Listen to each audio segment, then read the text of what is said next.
മകരസംക്രമ ദിവസം അയ്യപ്പനെ ചാർത്താനുള്ള തിരുവാഭരണങ്ങളുമായി ഘോഷയാത്ര പുരോഗമിക്കുന്നു. രണ്ടാം ദിവസത്തെ യാത്ര അയിരൂർ പുതിയകാവ് ദേവീക്ഷേത്രത്തിൽ നിന്നാണ് ആരംഭിച്ചത്. നാളെ ഘോഷയാത്ര ശബരിമലയിലെത്തും.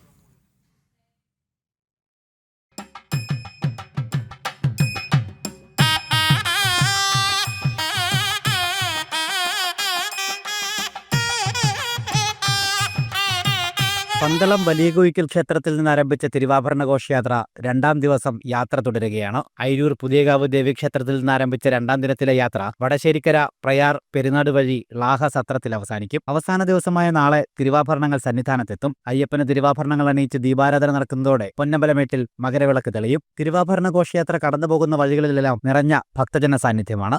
എല്ലാ സ്ഥലങ്ങൾക്കും അവർക്ക് ദർശനത്തിന് വേണ്ടി എല്ലാ സൗകര്യങ്ങളും ഏർപ്പെടുത്തിയിട്ടുണ്ട്. ഇനി ഓരോ സ്ഥലങ്ങളിലും ഭഗവാന്റെ തുറന്നു എല്ലാ സ്ഥലങ്ങളിലും ദർശനത്തിന് വേണ്ട എല്ലാ ക്രമീകരണങ്ങളും അതാത് ക്ഷേത്രങ്ങളിലെ ഭാരവാഹികളുമായിട്ടുള്ള ചടങ്ങുകൾ ഏർപ്പെടുത്തിയിട്ടുണ്ട്.